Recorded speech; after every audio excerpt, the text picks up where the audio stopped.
Մեր նախընտրական ծրագրի հաջորդ կետը վերաբերվում է արժեքահեն հանրությանը եւ խոսույթ հետեւյալն է տեխնոլոգիական զարգացումներին զուգահեռ էական է հանրության մարդկային կապերի ամրապնդումը, որի առանցքային հարթակներից մեկը հոգեվոր կյանքն է, որն էական գործոն է նաեւ հավատացյալ հանրության երջանկությունն ապահովելու համար։ Արժեքահեն հոգևոր կյանք ունենալու խնդրի լուծման համար Հայաստանի այս առաքելական Սուրբ եկեղեցու բարենորոգումը կենսական անհրաժեշտություն է։ Վերջին տասնամյակներում Հայաստանի այս առաքելական Սուրբ եկեղեցու փաստացի ղեկավարության գործունեության հետևանքով հավատավոր հանրությունը մի մեծ մասով օտարվել է եւ շարունակում է օտարվել Հայաստանի այս առաքելական Սուրբ եկեղեցուց, ինչը այդ թվում հոգևոր անվտանգության խնդիր է, քանի որ դա հնարավորություն է ստեղծել, որ արտաքին ուժերը փորձ անեն Հայաստանի այս առաքելական Սուրբ եկեղեցին դարձնել Հայաստանի Հանրապետության անկախության, ինքնիշխանության դեմ հիբրիդային պայքարի հենատկետ։ Քաղաքացիական պայմանագիր կուսակցությունը պաշտպանում է Հայաստանի այս առաքելական Սուրբ եկեղեցու բարենորոգման օրակարգը եւ որտեղ գրում է հետեւյալ ճանապարհային քարտեզը։ Ա. Հայաստանի այս առաքելական Սուրբ եկեղեցու փաստացի պետի հեռացում, հանգստի կոչում։ Բ. Սահմանված կարգով կաթողիկոսական տեղապահի ընտրություն։ Գ. Հայաստանի այս առաքելական Սուրբ եկեղեցու կանոնադրության ընդունում։ Կանոնադրությամբ պետք է սահմանվեն ամրագրված սկզբունքների պահպանման, ֆինանսական թափանցիկության եւ հոգեվորականների բարեվարկության ապահովման կառուցակարգեր։ Դ. Սահմանված կարգով ամենայն հայոց կաթողիկոսի ընտրություն։ Քաղաքացիական պայմանագիր կուսակցության ձևավորած խորհրդանական մեծամասնությունը եւ կառավարությունը ձեռնմուխ կլինեն հոգեվոր ծառայողներին սոցիալական երաշխիքների պետական համակարգում ներառելուն։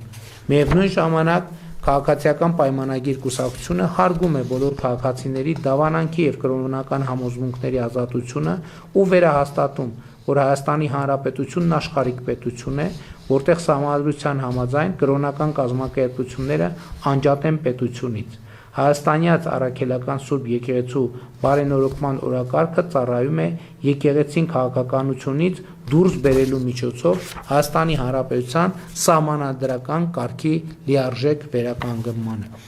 Ես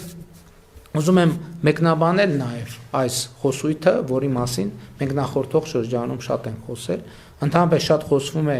եկեղեցին պետությունից անջատ լինելու մասին եւ ես դրա լիարժեք կողմնակիցն եմ, բայց ուզում եմ երկու հանգամանքի վրա մեր բոլորի ուշադրությունը հրավիրել։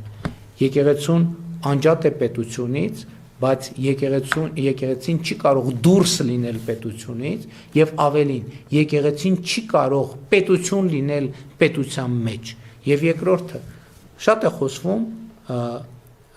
նրա մասին, որ օրինակ այս պրոցեսները բարենորոգման օրակարգը եկեղեցու դեմ է։ Ընդհակառակը բարենորոգման օրակարգը հանուն եկեղեցու է։ Բայց նաև մենք պետք է հասկանանք ինչ է եկեղեցին համաձայն քրիստոնեական տեսության, համաձայն նոր կտակարանի։ Եկեղեցին առաջին հերթին հավատացյալ համայնքն է, ժողովուրդն է, մարդիկ են եկեղեցին։ Այո, հոգևոր սպասավորները եկեղեցու մաս են, բայց հոգևոր սպասավորները եկեղեցին չեն։ Եկեղեցին ժողովուրդն է, որովհետև Հիսուս Քրիստոսը ասում է այնտեղ, որտեղ իմ անունով 3 հոգի կհավաքվեն, դա է եկեղեցին։ Եվ խնդիրն այն է, որ եկեղեցու գործող գլխի գործունեության արդյունքում եկեղեցի ժողովուրդ կապը գնալով ավելի ու ավելի թուլանում է։ Հայաստանում հոգևոր կյանքի բովանդակությունը գնալով ավելի ու ավելի թուլանում է։ Ավելին ասեմ, ընդհանրապես անհասկանալի է, թե ինչու պետք է հոգևոր դասի ներկայացուցիչները հնարավորություն չունենան օգտվել սոցիալական երաշխիքների այն համակարգերից, որը գործում է Հայաստանի Հանրապետությունում քաղաքացիների համար։ Եվ այստեղ է նաև երևում, որ եկեղեցին Ոմանք փորձում են դուրս դնել պետությունից եւ եկեղեցին դնել պետության ներսում տրամաբանության մեջ, ինչը բացարձակապես անընդունելի է։ Եվ ըստ էության վերջին համարյա մի տարվա ընթացքում, սիրելի քաղաքացիներ, այս թեման բոլոր հնարավոր դիտանկյուններից դիտարկվել է եւ հիմա հարց է թե ինչու է հարցը արծարծվում առաջիկա ընտրությունների համատեքստում եւ ինչու ենք մենք դիմում ժողովրդին, որովհետեւ այո, եկեղեցին առաջին հերթին ժողովուրդն է եւ ընտրություններն էլ մեծ հաշվով դատ են այն իմաստով, որ ժողովրդի վերջո պետք է եւ ժողովրդի ինչ այլոց նաեւ իրավակարգի եւ ընդհանրապես որպես լեգիտիմության հիմնական աղբյուր ժողովուրդը նաեւ դատավոր է եւ ժողովուրդը առաջիկա ընտրություններում պետք է նաեւ արդար դատառնի։ Տեսեք, մենք խոսում ենք այդքան արդարության եւ արդարադատության մասին, բայց առաջին դատավորը, որը պարտավոր է եւ ենթադրում է, որ պետք է լինի արդար, հենց քաղաքացին է, ժողովուրդը, եւ ամեն ընտրություն իմիջայլոց նաեւ դատ է։ Եվ առաջիկա ընտրությունները նույնպես դատ են լինելու նախորդող ողջ շրջանի քաղաքական գործունեության վերաբերյալ եւ քաղաքական մեծամասնության եւ մյուս քաղաքական ուժերի եւ ընդհանրապես հայաստանյան օրակարգերի։ Իսկ նաեւ պետքա Հայաստանի Հանրապետության քաղաքացիները պատասխանեն այս հարցին։ Իսկ ինչքանով է իրենց համար ընդունելի, որ Կտրիչ Ներսիսյանը Հայաստանի Հանրապետությունում արդեն բավականին երկար ժամանակ եկեղեցին դարձրել է քաղաքական կուսակցություն։ Եկեղեցին ըստ էության պաշտոնապես ամբողջությամբ զբաղված է քաղաքական գործունեությամբ։ Հոգևոր քարոզները թողած զբաղված են քաղաքական քարոզներով եւ ընդ որում այդ թվում մարդիկ շատ հաճախ անցել են եւ անցնում են օրենքի գծերը սրանից բխող բոլոր հետևանքներով։ Հաջորդ խնդիրը կա, մենք այդքան խոսում ենք արժեքահենք հանրությունից եւ անդադ բողոքում ենք, որ մեր հանրությունը բավարար չափով արժեքահենք չէ։ Ինչպես է դա հնարավոր։ Ինչպես է հնարավոր ունենալ արժեքահենք հանրություն, եթե մեր սրբոցը Մայրաթոր Սուրբ Էջմիածինը աղտոտված է արդեն ձեր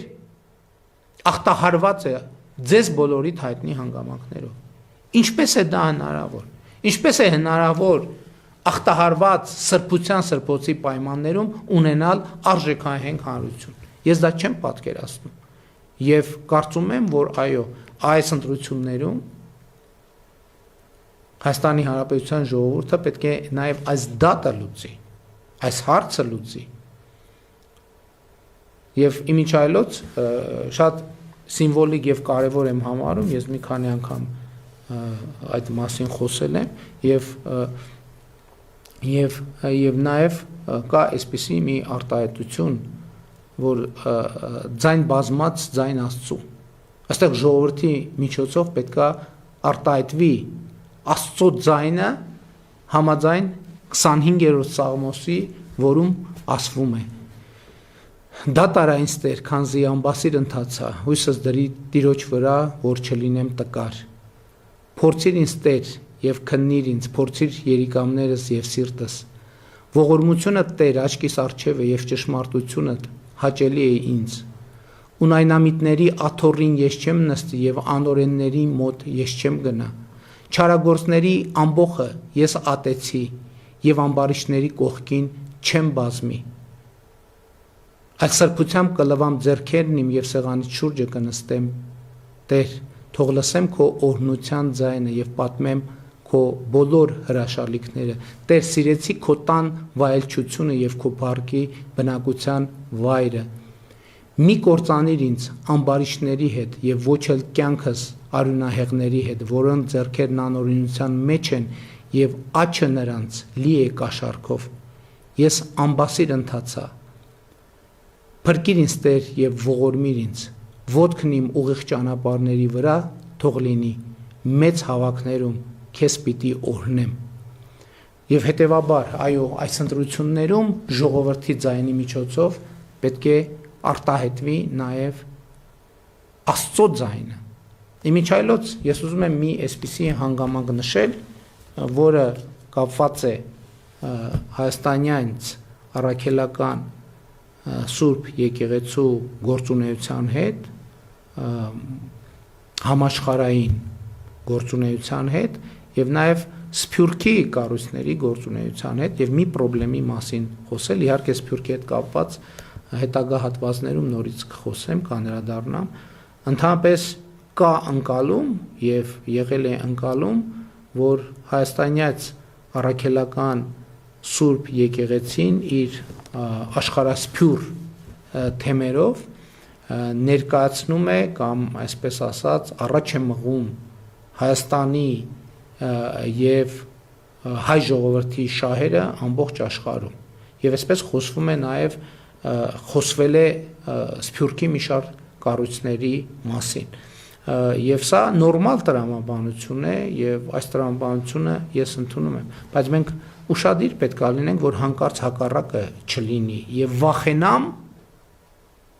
որ առնվազն մի շարք հայտնի դեպքերում ուղիղ հակառակն է, ոչ թե Հայաստանի Հանրապետության շահերն են առաջ մղվում այլ երկրներում, այլ երկրների շահերն են առաջ մղվում Հայաստանի Հանրապետությունում եւ ընդդեմ Հայաստանի Հանրապետության ինքնիշխանության, անկախության եւ պետականության։ Եվ սա մի նրբություն է, որի վրա մենք պետք է շատ ուշադիր լինենք։ Այո, եկեղեցին անջատ է պետությունից, բայց եկեղեցին դուրս չէ պետությունից։ Եվ եկեղեցին բոլոր իմաստներով պետք է գործի պետության մեջ եւ հետեւաբար պետության սահմանած կանոններով։ Ընդ որում, այս մեր խոսույթի հակասահմանադրականության մասին պնդումները անհեթեթ են, որովհետև գործող սահմանադրության մեջ էլ գրված է, որ պետության եւ հայաստանյաց առաքելական եկեղեցու հարաբերությունները կարող են սահմանվել օրենքով։ Այո, օրենքով կարող է սահմանվել։ Իսկ ով է ասել, որ օրենքով չի կարող սահմանվել, այդ թվում հոգևոր ծառայողների սոցիալական համակարգերին ներգրվելու եւ ներգրավելու համակարգը։ Սրա համար պետք է, որ հոգևոր ծառայողները նույնպես, իմիջիայլոց Հայաստանի Հանրապետությունում գործում է համընդհանուր հայտարարագրման համակարգ, եւ այս համակարգից չեն կարող դուրս լինել հոգևոր ծառայողները։ Մենք վաղուց ենք խոսել, որ հայաստանյաց առաքելական եկեղեցին որոշակի առևտրային գործունեության եւ Հայաստանի Հանրապետության օրենսդրությամբ սահմանված դեպքերում պետք է նաեւ հարկեր վճարի, ընդ որում մենք ասում ենք, այս գլխից մենք պարտավորվում ենք եւ ասում ենք, որ այդ վճարված հավաքագրված հարկերը 100% անվերապահորեն կվերադարձնենք հայաստանյաց առաքելական Սուրբ եկեղեցուն, բայց եւ դեռ մի բան էլ ավելին, ըստ անհրաժեշտության նաեւ լրացուցիչ ֆինանսավորում կապահովենք այդ թվում սոցիալական երաշխիքների ձևով եւ այդպես շարունակ։ Իսկ ինչու նրանք չեն համաձայնվում։ Ինչու է արդեն 8 տարի Կտրիչ Ներսյանի համար այս օրակարգը ինչու է անընդունելի։ Մի պարզ պատճառով, որովհետև նրանք ուզում են գործել ստվերում, չլինել հաշվետվողական եկեղեցու առաջ, որն է ժողովուրդը։ Եկեղեցին ժողովուրդն է, սիրելի ժողովուրդ։ Եկեղեցին ժողովուրդն է։ Եկեղեցին Կտրիչ Ներսիսյանը չի եւ երբեք չի եղել։ Երբեք որևէ կաթողիկոս չի եղել եկեղեցին։ Կաթողիկոսը եղել է եւ պետք է լինի եկեղեցու մաս, բայց եկեղեցին առաջին հերթին ժողովուրդն է, հավատացյալ հանրությունը եւ ես հույս ունեմ, ես համոզված եմ, այսինքն, որ ժողովուրդը որպես Աստծո ձայնի կրող համաձայն 25-րդ Սաղմոսի այդ թվում էս հարցում իր դատը կանի 2026 թվականի հունիսի 7-ին։ Բաժանորդագրվեք Արմաթ մեդիայի ալիքներին սոցցանցերում, հետևեք մեզ նաև Armat Media AM կայքում։